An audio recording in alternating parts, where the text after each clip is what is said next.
everybody. Welcome into the Keepers Fantasy Football Show. I'm the host, Paige and Chris, here with Chris Schubert, and we are recapping Week 4 in fantasy football, and then we're going to get into some of our predictions for Week 5. We're going to look ahead, give you some pickups for the week, and obviously, we always end the show with Your Team Sucks. It's the best part of our show, and if you want to be a part of that, all you have to do is find me on Twitter at @the_sportspage with an I, and guess what? This is the one time I let you slide into the DMs. So you send me the DM, you send me a video of yourself, you tell me why your team sucks, we get it together, we talk about how horrible your team was this week, you feel better afterwards. I make fun of you. Yeah, Chris makes fun of you. That's all part of the show. But then we grieve together. Yeah, it's a grieving process. Yes. We do it as a group here on the show. That's the point.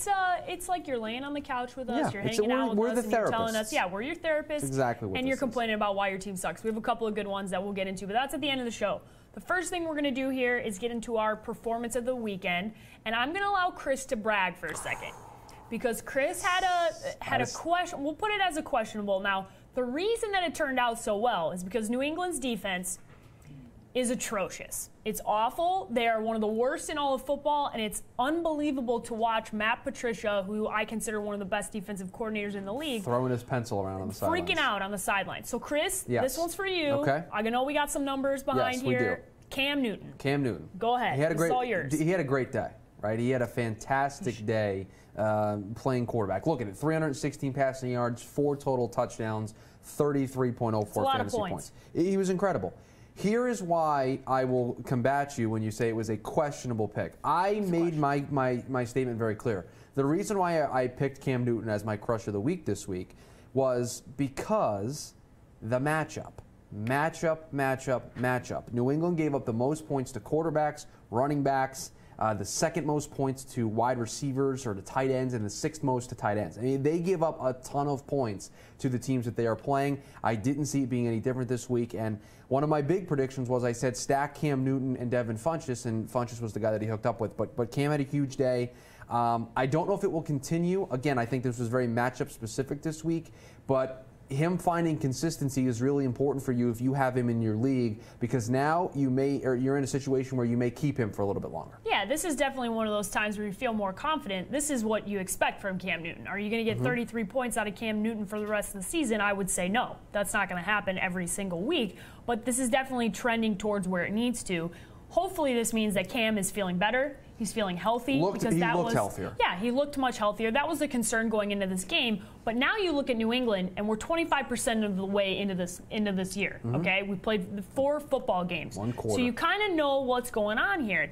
And New England had a poor performance in Week 1 that we had an awesome Your Team Sucks for. Yeah. And now I'm thinking, okay, this is no longer like a week-to-week thing. This is a trend now. Because going into Week 5 now, if you have New England's you shouldn't be playing New England's defense. The defense is off 100%. the table. They are. You cannot touch them in fantasy. Absolutely right not. Now.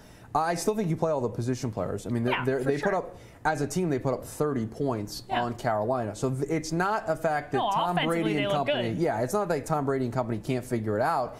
It's that, man, they just got to figure out how to stop somebody, they can't do it. So their defense is off limits for me. I still believe in Gronkowski, who's proven to be healthy. Brendan Cooks is still a big target. Tom Brady, as always.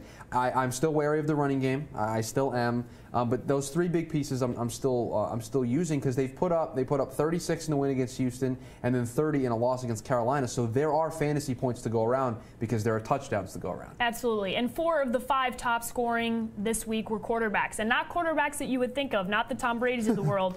This is the next quarterback that we're going to get into, and this is a guy who now 2 weeks in a row is showing that he is the fantasy quarterback we expect him to be. That is Andy Dalton of the Cincinnati Bengals. 286 passing yards, 4 touchdowns, 28.34 total points. That is a top performance of the week. He was second or third overall in total scoring for quarterbacks. And when you have that from Andy Dalton, this is what we expected because they have a lot of offensive talent. Yes. Now, I'm not saying he's going to go score 30 points every week, but you do expect Andy Dalton to be able to put up top fantasy numbers every week. Yeah, and the big thing was he didn't turn the ball over. You saw in Week 1 the 4 turnovers, and those were big problems because those are fantasy points you're just giving away. This was, again, I'm going to sound like a broken record. This was a matchup thing for Andy Dalton. He has had a whole lot of success fantasy-wise against the Cleveland Browns. I think in his last 14 contests against the Browns, he's thrown at least 2 touchdowns in all those games. So you kind of anticipated that this is the team that Andy Dalton plays well against. He showcased it on Sunday to the tune of 4 touchdowns. Absolutely. Another quarterback. Here we go. This is all about the quarterbacks. This one I wasn't expecting. Yeah, but we have to give love to these guys because Cam Newton, Andy Dalton, and now Eli Manning, the third quarterback we're going to talk about here. None of these quarterbacks were predicted to be in the top 12 of scoring, and all 3 were. Yeah, all 288 3 were. Passing yards, 3 touchdowns, 27.72 total points. Chris, what was different about this week for Eli? Because we've been waiting for this offensive performance. They didn't win the football game, but this is what we expected consistently from this offense. Shorter passing routes. They made a commitment to. We realize that Eli Manning can't take a 5 or 7 step drop. He's going to get killed back there. The offensive line cannot protect him. He's going to get hurt. His season may end.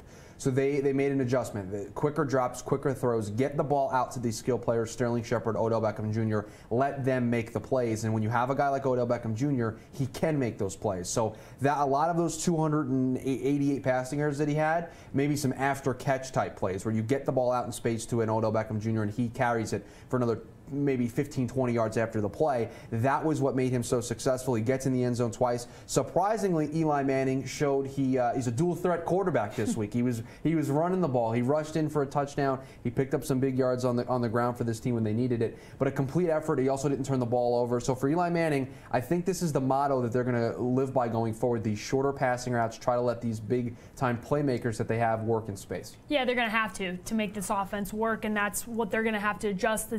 They're an 0-4 football team. They're probably not going to make the playoffs. I don't think there's ever been a team in the NFL that's gone 0-4 and turned out to make the playoffs, especially when you have a team like Washington, who's pretty good this year, Dallas, who's no joke, and Philadelphia, who's 3-1 leading the division. So it's not looking like offensively you probably like Odell Beckham Jr. going forward, but I know we have a couple questions about Sterling Shepard, and we'll get into him later. Another performance that we really like this week. The rookie, Deshaun Watson, 57 points they put up, 283 yards, 5 touchdowns. I got this one wrong. 5 touchdowns, 33 fantasy points.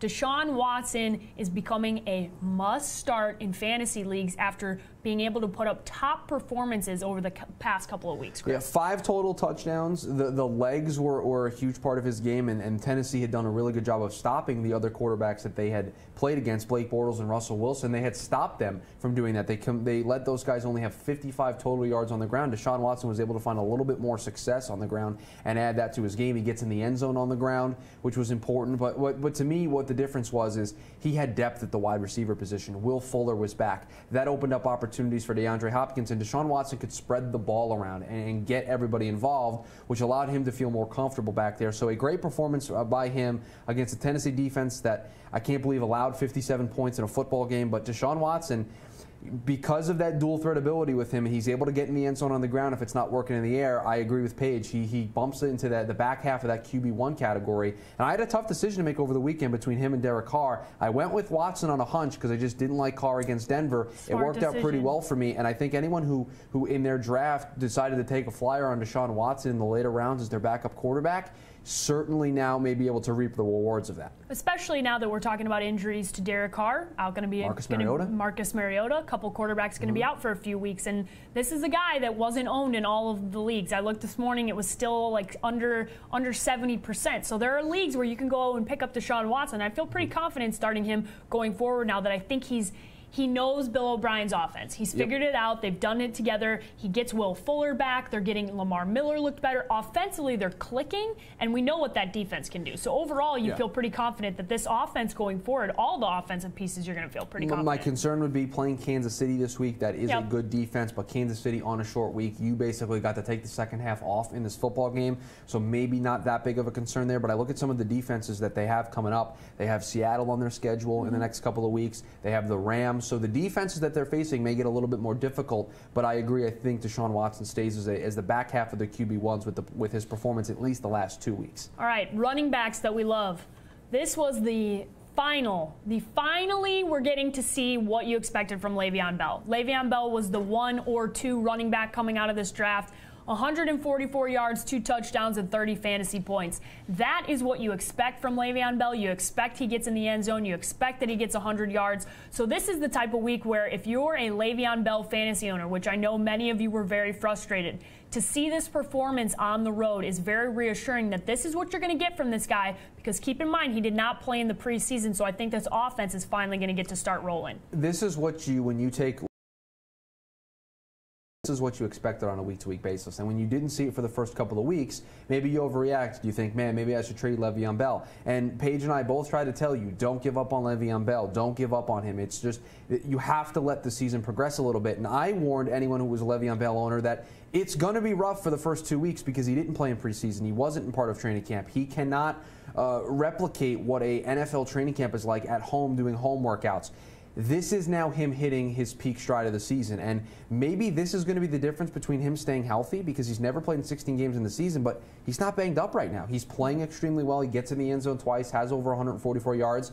And the other thing to me that is so important about this is this happened on the road. Absolutely. And we know that Pittsburgh as an offense struggles on the road because of Ben Roethlisberger.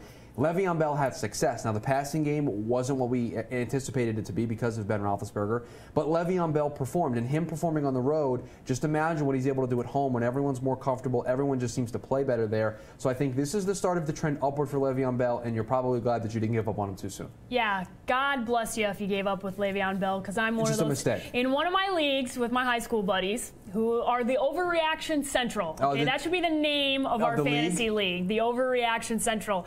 One of my buddies, hi Jake, hope you're watching, he gave up on Le'Veon Bell. Thank you for gifting me Le'Veon Bell, because I picked him up. He dropped him. I just can't even believe that he dropped him. He didn't even trade him. So hey Jake, I'll call you Jake from State Farm. I won't put you on blast with your last name so you get too much hate on Twitter. But bud, thanks for gifting me the win in fantasy this year, because I always kick all your butts, and now I got Le'Veon Bell on top of what I had before. So good luck, guys. Paige, I mean, really, thank you, Jake. Thank you, Jake. Paige doesn't need any more help winning her fantasy league. That's true. She's pretty good at this as it is. Don't give her extra players. That's what happens when you play with a bunch of people from Chicago who overreact. No. Okay. The rest of the guys in the league are pretty good, but Jake's he's just awful all the time, and he just makes bad decisions, like giving up Le'Veon Bell. So again, thanks. I know that you really liked his performance this week. This is a guy who, if you drafted Adrian Peterson like we told you not to, or Mark Ingram like we told you not to, this is what you're expecting from the rookie. This is what the Saints are going to start doing, and this is the guy in New Orleans. So please, please, please don't tweet us about Adrian Peterson anymore. He shouldn't be on your team. Yeah, you look at those numbers, only 25 yards on the ground and 1 touchdown. You're like, Chris, how can you justify this? Well, it's because I said this from day one. Alvin Kamara is going to be used in the passing game as well. So he had the 5 carries for 25 yards on the ground, but where he made his big impact is he had 10 catches on 71 yards for 1 touchdown. He had 7 catches. Do you know how many targets he got? 10. He caught every ball that was thrown near him. That's how good he can be out of the backfield. That is how New Orleans uses their running backs, out of the backfield as pass catchers. Them having a lot of running success of an offense. But Kamara coming out of the backfield, being an extra weapon, he has all of those tools to succeed, and he finally showed it in a game where Miami didn't look any good. They were able to do whatever they want offensively. So Alvin Kamara, a guy that I said by the time the season's over is going to be the starter there in New Orleans, I think he is starting to get there now, and I think this is the beginning of his breakout game. 25.6 fantasy points. Yeah, it's a great week. Yeah, it's a great week for him overall. The last one we're going to get into is, if you had listened to the show on Sunday morning, we showed you what Chris told you to stack these guys. That's Cam Newton and Devin Funchess. Devin Funchess also having a very, very good week. 70 receiving yards, 2 touchdowns, 19 total points. Now, a lot of this has to do with the matchup. But absolutely, it 100% had to do with the matchup. For sure, but this is nice to see Funchess getting involved in this offense, and that means that he might be a piece that you feel good about going forward. I said it earlier, New England defense, most points to quarterbacks, running backs, the 6th most points to wide receivers, and the 2nd most points to tight ends. If you were looking for a cheap stack, and this was what I was talking about when I mentioned daily fantasy over the weekend, is Cam Newton, because of the way he played in the first couple weeks of the season, was going to come cheap. Same thing with Devin Funchess because he plays with Cam Newton. And I looked at the matchup. I saw that New England wasn't very good. New England had given up 20 or more fantasy points to every fantasy quarterback they had played this year. And this just screamed to me to be an easy matchup. And Devin Funchess had a good game. And the other reason, 2 weeks ago I wanted to talk about Devin Funchess, but Cam Newton worried me. Funchess is the guy that's seeing the most time on the field, the most snaps on the field for this Carolina team. He is bound to have these big games because there is no Greg Olsen right now. They're still trying to figure out what they're doing in the backfield with Christian McCaffrey and Jonathan Stewart. It opens the door for a guy like a Devin Funchess to be the primetime target for Cam Newton. He was on Sunday, and I expect him to be going forward. All right, we're going to take a question now. This one comes from Mick on Twitter, and he wants to know whether or not he should keep Sterling Shepard or pick up Will Fuller. This is a great transition for us because we're going to get into our pickups of the week. So, Mick, stay tuned. I'll get to your question, but first, let's kick things off with one of my pickups of the week, and that's Will Fuller. Chris, do you agree with picking up Will Fuller this week? Yes, absolutely. I think Will Fuller, your concern, maybe you could have even picked him up last week if you read the reports that he was practicing, but your concern was how quickly would he fit back into the offense coming off of a broken collarbone? Not a real easy injury to put pads back on, go out there, get hit a bunch, right? Let me answer that for you. He caught 4 passes on 6 targets, 35 yards, and 2 scores. So you feel very good about what he's doing and that he's going to be involved in that offense. Now, going forward, you hope that he gets more than 4 passes, gets more than 6 targets. But if you got him, you probably had him on your bench. You putting him in a flex spot. If he can get in the end zone for you and get 6 catches, you're feeling great about it. Absolutely. I think Will Fuller is a wide receiver 2 at best because of DeAndre Hopkins. But it is because of DeAndre Hopkins that he is such a high-profile target for me because, look, the #1 corner for every team, I know we mentioned this a whole lot, they're going to try to take away DeAndre Hopkins. And with Will Fuller being back, that's going to open up the opportunities for him. I said this on Sunday. This is why Bruce Ellington, I believe his stock was falling because Will Fuller was coming back, and Will Fuller didn't do anything on Sunday that's going to change my opinion on that. He is still Hopkins is the deep threat. And I know Watson can throw the deep ball. He's really good at it. But those intermediate move-the-chain routes, pick up 5, 10 yards, pick up a first down, I think that's where Will Fuller is going to live. And with a rookie quarterback, I really like that for this Houston offense. So I like Will Fuller. Yeah, this is a nice new toy for Deshaun Watson. You're adding more explosiveness to this offense. So, Chris, the question here from Mick is, Will Fuller or Sterling Shepard? This is a tough one. They're both technically the #2 wide receivers in their offense. So you're basically debating which one of these guys do you think has the higher floor? Because I think their ceilings are about the same in the offense they're in. Which one has the higher floor? And to me, I'll go with the guy on a team with a veteran quarterback that I've seen do it before. I would go with Sterling Shepard. I like Will Fuller, but if you're adding Will Fuller in place of Sterling Shepard, I don't know if you're getting much better as a fantasy owner. I think you're basically the same. Yeah, and Mick, you just said either or, so I don't know whether I would try. If you have both of them on your team, I think you're just playing based off matchups now. Because both of these guys can be really good in a flex spot. You just got to pick which week, and if I'm choosing one or the other, I'm going with the one that's not coming off an injury, and 2 coming with the consistency. Yeah, and the quarterback play there is much better. And I know we just talked about Deshaun Watson, how much I love him. He is still a rookie. He is prone to making mistakes. Eli Manning does make his fair share of head-scratching mistakes, for sure. But he's always going to keep his team in the game. There's always going to be opportunities to go around. So I would lean Shepard, but I would love to have the option to have both on my fantasy team. All right, next guy we're getting into, Latavius Murray. Why am I talking about Latavius Murray? He's only owned in 27% of leagues. Dalvin Cook tore his ACL. Okay, so what does that mean? Dalvin Cook's not going to be playing football for the Minnesota Vikings this year. That means Latavius Murray, who has a 1,000-yard rushing season under his belt, is going to be utilized very heavily in this offense. He is now going to be the guy. And not only that, he showed that now he wasn't the overall rushing guy that you want to see, but he had just gotten inserted in. Didn't have a lot of threat guy, and you know that Dalvin Cook isn't going to be there to take away touches. This is a guy I feel very confident in picking up. Add in the fact that Jerick McKinnon was given the opportunity to kind of platoon with Latavius Murray, and he fumbled the ball on a wildcat snap. So not really getting into the good graces of Mike Zimmer there in Minnesota, so I really like this one. Looking at their schedule, at Chicago on Monday night next week, then Green Bay, then Baltimore. These next 3 games, conducive opportunity to run the football, right? I mean, these are not great defenses overall. This Baltimore defense has completely lost my vote of confidence in them. I think you got some opportunities here to get some running games. So, yeah, if you were a Dalvin Cook owner, I think you obviously need to look at picking up Latavius Murray. And if you're looking to pick up a running back to spark your team and you didn't have Dalvin Cook, I think Latavius Murray is a good one. I have one for you in the running back department. All right. I saw him on Sunday night. Chris Carson got hurt. Who stepped up? J.D. McKissick. Yep. Because I think Eddie Lacy isn't really working out the way they want him to. Taylor, bring the camera to me. Bring the camera. Bring it over here. Do not play Eddie Lacy ever in fantasy football. This is a PSA for you. He is going to ruin your fantasy football team and your dreams and your hopes and everything that you had for fantasy football. So just, Eddie, go eat a cheeseburger, enjoy your life, and stop trying to ruin my fantasy football team. End of PSA. Chris, what's your point? So, I've totally forgot where I was because Paige just took over my part of the show. Sorry, I have strong... people know, okay, in my previous job and now my new job... Yeah, no, you hate Eddie Lacy. I hate Eddie Lacy. We got it. He ruins your hopes and dreams. And if it wasn't going to happen in Green Bay's offense, it sure as hell is not going to happen in Seattle's offense. Let's just go right there. I think everybody understands that you hate Eddie Lacy. I think you got that point across. Okay, good. Thomas Rawls was a healthy scratch. Yes. C.J. Prosise is banged up. Chris Carson's out for the season. Eddie Lacy's not good. I think we covered that. Yeah. Somebody needs to run the football for the Seattle Seahawks, and J.D. McKissick had a pretty good game. He had, 19.5 points last week, and he's a guy that no one knew about. Here's an opportunity to pick up a guy. I don't know if you start him right away because you need to see him do it on a consistent basis.